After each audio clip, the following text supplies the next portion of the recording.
नया भारत संविधान के अनुरूप चलेगा, शरीयत के अनुरूप नहीं चलेगा, कि गजवाए हिंद का सपना कयामत के दिन तक भी साकार नहीं होगा। हिंदुओं को मुसलमान बनाना होगा, ये बातें हदीसों में इसका जिक्र है। आरएसएस अछूत है। नमस्कार दोस्तों, स्वागत है आप सभी का इंडिया अप फ्रंट यानी बेबाक भारत के इस छठे एपिसोड में। मैं हूं अजय। अब तक जो बातें दबी जुबान में होती रही थी, इंडिया अप फ्रंट यानी बेबाक भारत में वो बातें खुलकर होंगी। ये नया भारत संविधान के अनुरूप चलेगा, शरीयत के अनुरूप नहीं। और मैं इस बात को भी स्पष्टता के साथ कह सकता हूं, गजवाए हिंद का सपना कयामत के दिन तक भी साकार नहीं होगा।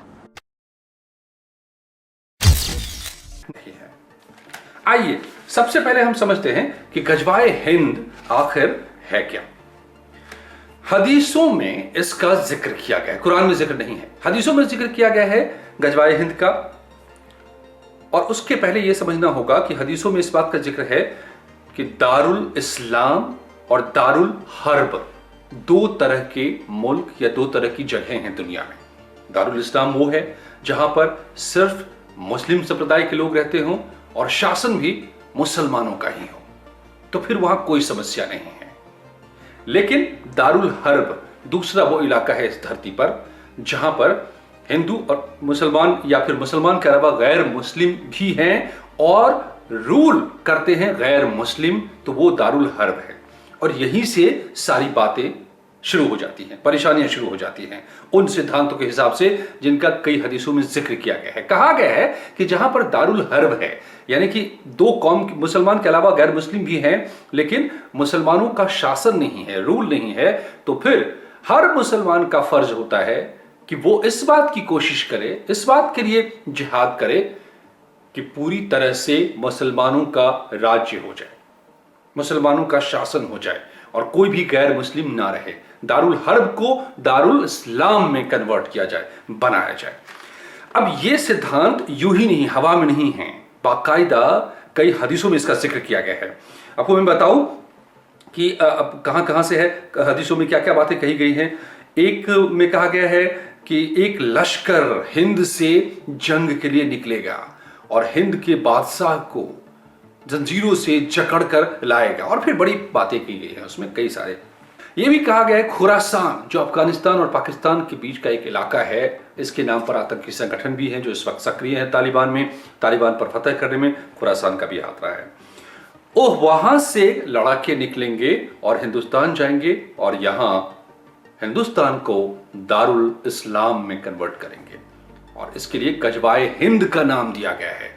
और इन जगहों में, इन जितनी का मैं जिक्र कर रहा हूं, सबको, इस फिनोमिना को, कि हिंदुस्तान में जहां हिंदू और मुसलमान हैं लेकिन रूल अगर हिंदुओं का है, बहुतायत में वो है, तो उसको वो दारुल हर्ब हो गया, तो दारुल इस्लाम में कन्वर्ट करना होगा और उसके लिए हिंदुओं को मुसलमान बनाना होगा। ये बातें हदीसों में इसका जिक्र है।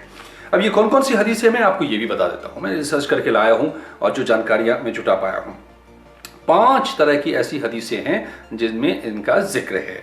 एक हजरत सहबान से रिवायत हुई है, हजरत अबू हुरैरा से 3 ऐसी हदीसें रिवायत हुई हैं और कुअब से 1 हदीसें रिवायत हुई हैं। मैं इनको लिख कर लाया हूं ताकि सही सही जानकारी मैं आप तक पहुंचा सकूं। हालांकि कई हदीस विशेषज्ञों ने यह भी कहा है कि ये जो हदीस है वो काबिले यकीन नहीं है, इन पर भरोसा नहीं करना चाहिए। लेकिन सच ये है कि इन्हीं हदीस में दर्ज ये कंसेप्ट गजवाए हिंद यानी हिंदुस्तान में इस्लाम को फैलाना, इस्लाम का रूल कायम करना, इसको लेकर बड़ी सारी जंगें हो रही हैं। कहां कहां क्या जंगें हो रही है हकीकत में, आज भी गजवाए हिंद का कौन कौन सपना देख रहे हैं और उसको कैसे कैसे अमली जामा पहनाने में लगे हुए हैं, इसको भी समझना बहुत जरूरी है। जिहाद, यहां पर एक टर्म जो आप सुनते होंगे कई बार, उसका भी मतलब समझ लीजिए। जिहाद का मतलब होता है कि जब आप इस्लाम को तब तक न फैला दें जब तक कि पूरी दुनिया में इस्लाम कायम हो जाए, इस्लाम का रूल कायम हो जाए, इस्लाम का रिलीजन कायम हो जाए, तो उस जंग को जिहाद कहते हैं। इस्लाम के प्रचार प्रसार के लिए जो भी कुछ करना पड़ेगा आपको, वो जिहाद है, वो पवित्र है और ये फर्ज है हर मुसलमान पर, चाहे वो व्यक्तिगत रूप से करे या सामूहिक रूप से करे। तो अब जिहाद और गजवाए हिंद यानी गजवाए हिंद को हासिल करने के लिए जिहाद जायज है। और इसी जिहाद और इसी गजवाए हिंद के कंसेप्ट को इस्तेमाल किया जाता है ब्रेन वॉश के लिए, जो आप सुनते होंगे ये टर्म, आतंकी बनाने के लिए। कहां कहां इसका इस्तेमाल हो रहा है? आतंकी संगठन जो पैदा किए जा रहे हैं, चाहे वो अल-कायदा हो, जैश ए मोहम्मद हो, उसने इसका जमकर इस्तेमाल किया है कि हिंदुस्तान को इस्लाम में कन्वर्ट करना है, वहां पर पूरी तरह से मुसलमान बनाया जाना है, हिंदू पॉपुलेशन को खत्म करना है, उसको कन्वर्ट करना है, उस पर रूल करना है। और ये गजवाए हिंद है, ये फर्ज है, ये हदीसों में कहा गया है, इसलिए हर मुसलमान का फर्ज है। यही बात कट्टरपंथियों के दिमाग में डालकर उसको फिदायीन तक बना देते हैं। जो आप देखते होंगे, खुद से बम से खुद को उड़ा लिया और साथ में कई लोगों को मार डाला, ये भी घटनाएं होती रही हैं। तो आतंकी संगठन इसका इस्तेमाल करते हैं इन कंसेप्ट का। कश्मीर में जो पाकिस्तान ने कई तरीके से इसी का इस्तेमाल किया है कट्टरपंथियों ने, और पाकिस्तान की बल्कि हुकूमतें ने, वहां की ISI ने, वहां की आर्मी ने ये क्या क्या करती रही है 1948 से, यह हम आप सभी जानते हैं। तो वहां के पाकिस्तान में चाहे वो आतंकी बनाकर भेजते हो पाकिस्तानी, तो उनके दिमाग में यही भरते हैं, तभी वो आतंकी बनाते हैं। चाहे वो कश्मीर के भीतर के स्थानीयों को भी बरगलाते हो, और देश के भीतर भी कई ऐसे हैं लोग जो इन झांसी में आते हैं, आस्तीन का सांप बन बैठते हैं, ब्रेन वॉश करके फिर उन्हें आतंकी बनाया जाता है, क्योंकि उनके लिए तो सबसे बड़ा फर्ज है, क्योंकि हदीस में है, यह हुक्म है कि ये जो दारुल हर्ब है हिंदुस्तान, उसको दारुल इस्लाम में कन्वर्ट करना उनका फर्ज है, और यह गजवाए हिंद का लक्ष्य है। पाकिस्तान का जन्म ही जो हुआ था इसी कट्टरपंथी विचारधारा की तरफ से हुआ था, ये भी हम सभी जानते हैं। कहीं न कहीं इसी तरह की मानसिकता की वजह से वो लोगों के दिमाग में, जहन में डालने में कामयाब हो गए जिन्ना कि पाकिस्तान जो हिंदू और मुसलमान साथ नहीं रह सकते, यही उन्होंने कहा था, एग्जैक्टली यही उन्होंने नारा दिया था। और फिर डायरेक्ट एक्शन और नफरत और मुसलमानों को लामबंद करके एक ऐसा दंगा, फसाद और हालात पैदा किए कि देश का बंटवारा हो गया। तो ये सारे कंसेप्ट भी का इस्तेमाल वहां पर हुआ। अब मसूद अजहर जैसे लोग पाकिस्तान का जो के भीतर में कट्टरपंथियों को बरगलाते रहे हैं। मसूद अजहर कई अपने भाषणों में ये बोलता रहा था, गजवाए हिंद का जिक्र करता रहा था। तो गजवाए हिंद का इस्तेमाल कहां कहां?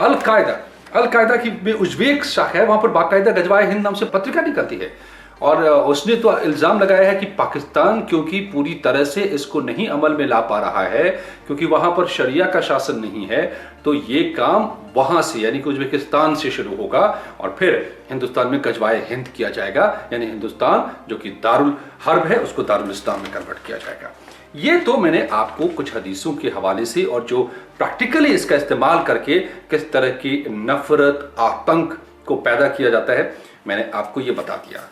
अब इसके बाद सवाल उठता है कि क्या ये गजवाए हिंद और जिहाद, इसको मिलाकर आतंकवाद, पाकिस्तानी साजिशें, जिसमें कई हिंदुस्तान के भीतर के आस्तीन के शामिल रहते हैं, और जो माहौल पिछले 20-30 सालों से, 40 सालों से, या बल्कि आज़ादी के बाद से या आज़ादी के पहले से भी हम देख रहे हैं, क्या वो एक सच नहीं है? और इससे ये फिर सवाल आता है कि क्या सिर्फ गजवाए हिंद, अगर चुनाव के वक्त सीएम योगी इसका जिक्र कर देते हैं, तो क्या वो सिर्फ चुनावी मुद्दा कहकर, वोट लेने की तरकीब कहकर इसको दरकिनार किया जा सकता है? इन सारी सच्चाइयों के सामने होने के बावजूद मेरा मुद्दा ये है, हो सकता है कि कोई चुनाव में फायदा उठाने के लिए कह रहा हो, लेकिन क्या अगर इतना बड़ा खतरा, इतनी बड़ी मुसीबतें, ये कंसेप्ट कुछ लोगों के जहन में जो है, और इसका इस्तेमाल करके हिंदुस्तान के खिलाफ, हिंदुस्तान के राष्ट्रीय सुरक्षा के खिलाफ अगर साजिशें बुनी जाती हैं और बार बार हिंदुस्तान को लहूलुहान किया जाता है, चाहे वो आतंकी वारदातें हों, चाहे हिंदुस्तान पर हमला हो, चाहे वो तमाम वो साजिशें हों जो यहाँ से पाकिस्तान, अफगानिस्तान और उसके भी आगे बहुत दूर दूर तक, और उसके लिए फंडिंग तक होती है, वो सारी बुनी जा रही हों, तो क्या एक मुद्दा नहीं है? मगर दिक्कत क्या है दोस्तों, आप जानते हैं अक्सर हमारे देश में इन मुद्दों पर बात नहीं की जाती है खुलकर। यह कहा जाता है कि ये तो कम्युनल बातें हैं। बड़े अजीब सी बातें नहीं है। हमें हिजाब पहनकर ही कॉलेज में जाना है, ये कम्युनल नहीं है। इसके लिए वही लोग खड़े होते हैं कि नहीं तो ये तो हक है। लेकिन जब आप ये कहते हैं कि भैया गजवाए हिंद की बात जो लोग करते हैं और उसके खिलाफ आप बात करिए, उसके खिलाफ इन साक्ष्यों को, सबूतों को रखिए और उसको मुद्दा बनाइए, तो ये कम्युनल हो जाता है। कितना बड़ा पाखंड है, कितनी बड़ी हिपोक्रेसी चल रही है इस मुल्क में।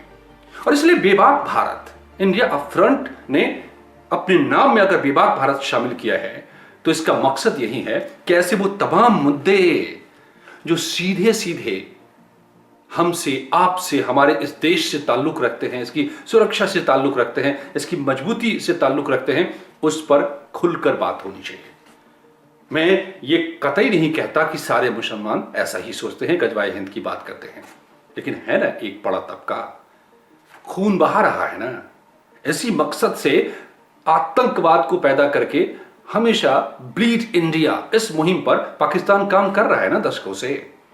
हिंदुस्तान के भीतर बहुत लोगों को वो ये बात समझाने में, उसके दिमाग में गजवाए हिंद डालने में कामयाब हो रहे हैं ना, वो ताकतें हो रही है ना, और उसमें मिल जाते हैं यहां के सो कॉल्ड अपने आप को इंटेलेक्चुअल करने वाले लोग, कुछ खास विचारधारा के, जिसको कई लोग वामपंथी कहते हैं, कई लोग टुकड़े टुकड़े गैंग कहते हैं। मैं कोई नहीं नाम देता, लेकिन ये जरूर मैं सवाल उठाता हूं कि वो लोग ये कह के कि अगर आप बात करते हैं हिजाब की, अगर आप बात करते हैं 3 तलाक की, अगर आप बात करते हैं गजवाए हिंद की, तो इसका मतलब आप पाप कर रहे हैं बौद्धिक रूप से। यह आतंक फैलाया जाता है, बौद्धिक आतंक। कहा जाता है कि आप कम्युनल हो गए।